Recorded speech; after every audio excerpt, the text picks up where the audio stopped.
Alright everybody, welcome to the Drum Missions 4th of July special. Woohoo, woohoo!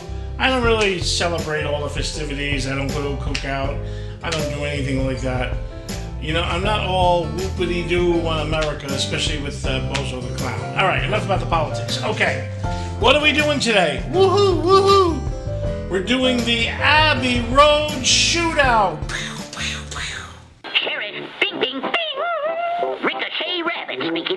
I know this has been done before, but I don't care. We are going to compare the Giles Martin 2019 remaster with the Capitol, Jacksonville, Illinois, pressing 1969. I'm going to tell you what I think as what the differences are, and then you can decide which you like better. Maybe it'll inspire you to buy one of them that you don't have right now. You can get the 69 pressings on eBay. There's kind of a lot of them. Some of them are a little pricey, but that's okay. I got a good copy. I got a decent price on it, about $50 for a decent copy. And the Giles Martin, you can get those usually for $31, $32 all over the place, especially at local record stores. Okay, let's get right into it. Let me give you a little background. First off, I didn't have a turntable for like 20, 25 years, and then about 4 years ago, during the pandemic actually, maybe 5 years ago now, I bought a turntable. And I didn't have any more vinyl. I got rid of that years and years ago. I had to go and start buying vinyl again. So one of the first albums I rebought was the 2019 remaster from Giles Martin, because it was the only Abbey Road that they had at my local record store. And I love that album, and I love the Beatles, so I wanted to get that in my collection and hear that vinyl. And then recently, about 3 months ago, I think May actually. I think I did it in May. I bought off eBay the 1969 pressing, the Capitol pressing from Jacksonville, Illinois. And I noticed right away, as soon as I put on the turntable, some differences than what I had gotten used to from the Giles Martin pressing. And watching some other people do it, because it's the 4th of July, and I didn't want to just do another kit thing, I thought we'd have a little fun and do this today, and do my version. So I'm calling this the Abbey Road 2019 1969 Shootout, a drummer's perspective. First, let me tell you what kind of system I was using. I am not an audiophile. You know, I've been playing drums for 40 years. So I know I've lost some of the top end of my hearing. You know, ha! Anyway, what? So I have a good system, but it's not a great system. I have a Fluence turntable, an R82, but it's modified. The R82 comes with the Ortophon Red cartridge, which is about a $150 cartridge. I upgraded that to the Ortophon Blue, which is closer to a $300 cartridge. The Ortophon Blue is very analytical. It really makes the bottom end kind of creamy and smooth, and can be very articulate in the top end. Very analytical and articulate. So you get you really hear the distinction of the notes. Okay, I like it, but this is not an audiophile channel, so I'm not going to get too into that. I have that signal going through a Sony stereo DH190 receiver. This is a modern receiver. It's not vintage, but it still has a phono input.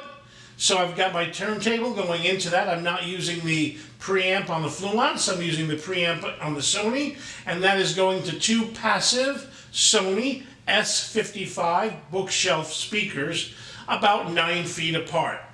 So it's a good system. I have like a one-bedroom condo thing. It's a good, for what I have, it's really a good system. It gives me good reproductions for what I need. And that Fluence turntable, it's not the most expensive table by any ways or means, but it was about a $400 table. and it's highly recommended and has a good reputation. Okay, that's what I used to play it on, but how did I do the comparison when I decided to do the comparison? This is what I did. About a week ago, I put it on the turntable and I listened to side 1 from Giles Martin, and then side 1 from 1969. And then I sat with it, I did a bunch of errands, did my things, maybe I went to work, I don't remember, and then listened to side 2 on both albums. All right, I did that for a few days. And sometimes I just listen to side 1 on both albums, and then the next day I went and listened to side 2, so I can really, really sink my teeth into them. And then the very last day, I listened to side 1 and side 2 on both albums. And what I mean by the last day is the last day that I did it, and then today I'm recording this on, actually I started recording this on Thursday, so Wednesday I did not listen to this, and Tuesday would have been the last day. I gave myself a day to think about it. I did make notes while I was listening. Where did I listen? Did I listen on headphones? No. A lot of the people on YouTube used headphones. I did not want to use headphones. I didn't want to get that much or that analytical about this. I wanted to really talk about what did it make me feel? What did I notice right away? What jumped out at me? I'm just checking my sound. I didn't want to talk about every nook and cranny. Like, what are the big things that a guy like me would notice right away, and the average person might notice right away. So across that room, from the speakers that are 9 feet apart, I have my couch, and I sat pretty much dead center between those speakers, 6 feet away on the other side of the room. So I really got the experience. Now, did I modify the sound a little bit? Yes, I did, but only in the way that I always do. What I have my tone modifications on the receiver set at was bass and treble, right? The bass and treble both are 0 to 10. I have the bass set at a 4 and the treble set at a 6. And that's because, again, I've lost some of my high end, and I like a little brighter sound, and so that's generally how I listen to all my records. And finally, the volume knob. My volume knob on the Sony goes 0 to 100. I listen to almost all my records in the high 40s.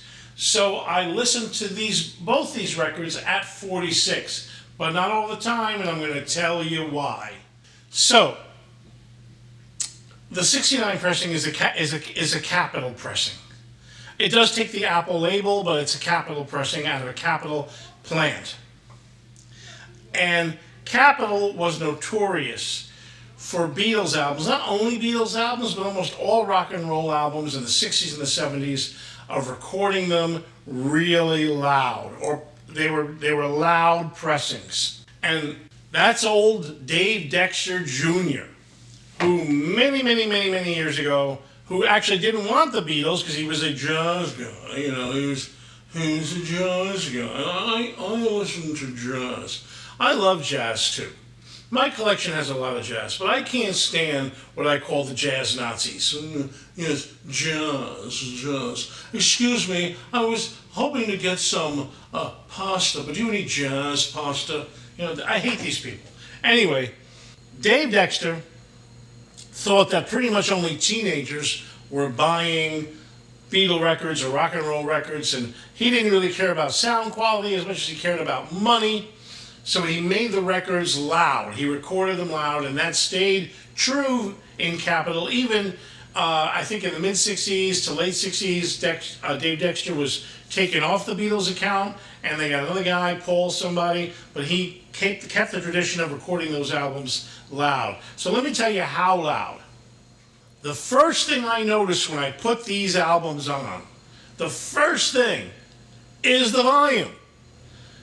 At 46, for both of them, Giles Martin, the remaster, was way quieter. In order to make them equal, I had to put the Giles Martin version up to 53 or 54 on some tunes to equal the 69 pressing on 46. Now, sometimes I didn't do that and I just went apples to apples just to compare. And sometimes I did do that because I wanted to hear more of the Giles Martin version because it was so quiet. And there's both pluses and minuses about that. There's, negatives and positives, or yin and yang, okay? But we won't get into that right now. I just want to state to you that the very first thing you notice on the difference between these two albums is the volume. Giles is much quieter than the Capitol pressing. Next, now, the vinyl that was used by Giles pressing, and I'm not sure where that was actually pressed by the remaster, but the vinyl is 180 grams, and it's very quiet. The 69 pressing looks like 120 grams, and it's definitely not as quiet, but also the 69 pressing is 60 years old, or almost 60 years old, for crying out loud. So I wasn't expecting it to be super quiet. But after I gave the 69 pressing a thorough cleaning, and that was by hand, I was surprised in how quiet it became. So maybe you don't need the 180 gram. Maybe that's not something you definitely need. All right, let's get right into it now, into the tunes. And I'm not going to go track by track. I'm just going to tell you the tunes where I noticed something, the moments on the album that hit me. And yes, Come Together hit me right away. First the volume, which we discussed, but then the next thing. Now, Giles, in the interviews I watched with him, did state that he did a big bass boost almost across the board on the entire album. He boosted up that bass. He doesn't really say how much. I don't know if he did the same on all the tracks, but he did boost the bass. And on Come Together, where you really notice it is, so if you know that section in Come Together where it's just Ringo's bass drum and the vocals, and Ringo's bass drum is going dun, da dun, dun, da dun. His bass drum sounds enormous. Now, this is a drummer's perspective. It's like he's playing a 24-inch bass drum. And I happen to know that Ringo played a 20-inch bass drum. The thing just sounds huge. But, now, I like that, by the way. I like that. I like how big the drums sound. Here's the negative to that. When you get into the guitar solos and the actual track, and the guitars, and George is jamming away on guitar,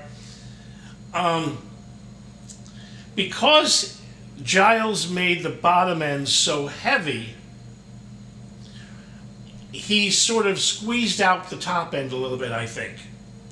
And you lose some of the energy or the liveness or the brightness of the guitars, because I kind of like that contrast between the bottom end, which was, look, Come Together has a lot of bottom end already, and I kind of always like that contrast, where in the 69 pressing you still get.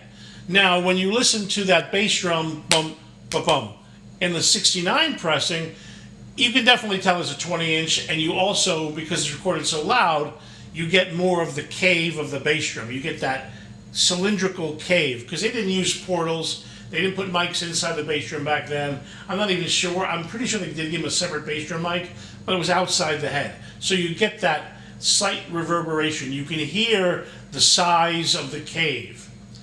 I like that too. I like that Ringo played a 20-inch. I play an 18-inch on some gigs, and some gigs I play a 22. I enjoyed listening to that cave. I thought the bass drum sounded good. Do I like the Giles Martin version of making it sound like a 24, like John Bonham was kicking it? Yeah, I do. I'm a drummer. Do I feel like I lost something in the guitars? I do. I'm telling you what I thought. What's right, what's wrong, what's good, what's bad? You kind of have to think about that yourself. All right? All right, the next thing I noticed, or that jumped out at me, I Want You. And I'm not talking about the whole tune, I'm talking about the ending of I Want You, that big, long guitar ride, bow, bow, bow, bow, bow, bow, where it goes on forever, and the white noise gets louder and louder. So, on the 69 pressing, because it's recorded louder, Oh man, I just loved hearing it. And because there's no bass boost, there's no boost in the low end, you really get that whiny, screeching guitar sound. Also, you kind of hear the bell of the cymbal that he's playing during that section a lot clearer. Now you can still hear it on the Giles Martin version, but you got to turn it up to the 53, and you hear it, but not quite as clear as you hear it on the 69 pressing. Here's what I think. John wanted that ending to be like chaos. You know, and because Giles was interested in toning it down and making the instruments a little clearer, he definitely tones down the brassiness, the brightness of that white noise that gets louder and louder. It's not like that on the 69 pressing. That white noise is markedly louder on the 69 pressing. Getting louder and louder and louder. And I think that's the way John would have wanted it. In other words, the 69 pressing sounds more chaotic. Now, to give you the other side of it, the low end bass boost, you can definitely hear this bottom that's not on the 69 pressing, filling it out. There's making it sound bigger. So it sounds bigger, fuller, but smoother, cleaner as well. So I'm happy about the deeper, the richer, but I'm not really happy about the smoother and the cleaner. On the 69 pressing, it's brassy, acidic, chaotic, building and building and building, and then it just stops at the end. And it's like a journey it takes you on. I got to give that one to the 69 pressing. You just want to turn it up and hear it louder and louder and louder. All right, side two. So side two, there's a couple of things that kind of hit me right away. First off is Here Comes the Sun, which if you ask me, is the greatest second side opener on any record in the history of rock and roll. I love this song, and the one thing you notice kind of right away when you listen to them back to back is the 1969 pressing. That opening guitar is much brighter, so it kind of grabs you a little more. You know, I think, again, that lower frequency boost that Giles Martin gave sort of tones down the guitar a little bit in frequency and doesn't quite grab you the same way. So that's about it for that tune. But here's where Giles hits a home run. And this is, I think, Giles Martin's strong suit. So let me just be honest with you. The song Because. As a kid, you know, I kind of skipped over it a lot, you know, back in those days. And even now, unless I'm in the mood for Because, if I'm listening to it on my car stereo through Bluetooth, I might skip over Because and go right to the medley when I'm listening to it in my car. And I do from time to time because I play in a Beatles tribute band. But here's something that Giles did. First off, as you know, that old-fashioned stereo, and on the Beatles albums, especially the early albums, you really got kind of Ringo to one side and the vocals to the other. That still happens on Abbey Road on the 1969 pressing. You can still hear where Ringo is more to one side or one channel, maybe with the bass, and then the vocals are kind of on the other channel. You have less of that on Giles Martin version. He tried to center things a little more. Not on everything, but he did. But on the song Because, this may be the first time in my life I really grew to appreciate that tune. Giles took the vocals and brings them to the center. Now, from what I understand, there are 9 vocal tracks on that tune. It's 3 guys doing harmonies 3 times. When I listened to it on my couch, sitting in the middle of 2 speakers, and I turned it up, oh my God. Again, Giles Martin, this is his bag. This is where he hits a home run. When I turned it up, it was like I'd never heard the song before. The vocals just surrounding me. When I compared it to the 69 pressing, where they're okay and they're fine, but they're more off to one side, Giles made it a center thing. And really, even though I've had the album for 4 years, I never paid this kind of attention to it. I sat down in the middle of that couch and I thought, oh man, this is Giles' thing. Giles knew how to do this. He does do that low end boost, which fills out the vocals and gives them that bottom and really builds the house around them. And they just sound beautiful. Beautiful. On this one, the 69 pressing doesn't hold a candle. Doesn't hold a candle. Okay, let's wrap it up. The only other place I notice a difference, and this is a big difference, and I got to give this one to the Giles Martin pressing once again, is Golden Slumber, Carry That Weight, and the end. So I always thought of the medley as two parts. You know, you've got You Never Give Me Your Money, all the way to She Came In Through the Bathroom Window, and then a little break, and then Golden Slumber, Carry That Weight, in the end. So he just, I don't know if it's because of the low-end boost or he just boosted Ringo's drums. Once again, Ringo sounds like he's playing these gigantic things. If you know, Ringo takes 1 million fills in Golden Slumber, Carry That Weight, in the end. And I don't know, is it Golden Slumbers or Golden Slumber? I don't know. And the drums just sound enormous. Enormous on the Giles Martin version.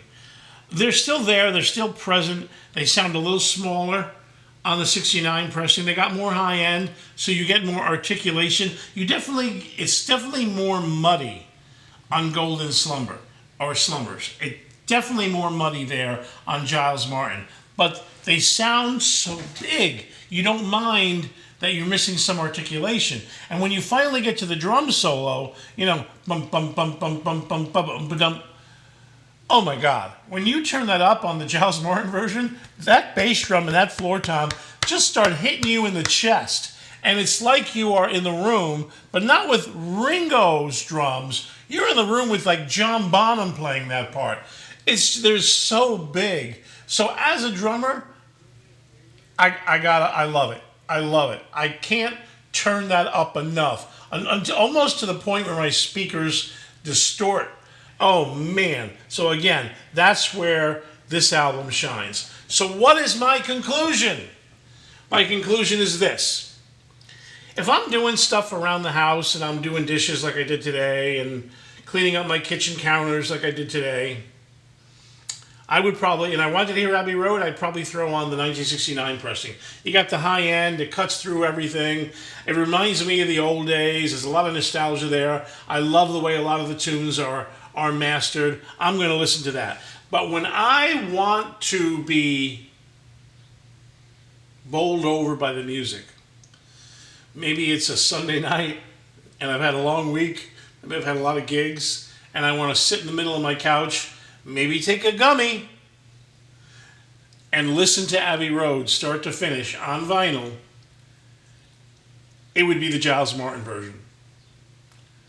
But my friends, I would turn it up to 53, maybe 55. All right, I'll see you on the next one, and I'll be back with more kid stuff next week. Happy 4th, guys, if you celebrate.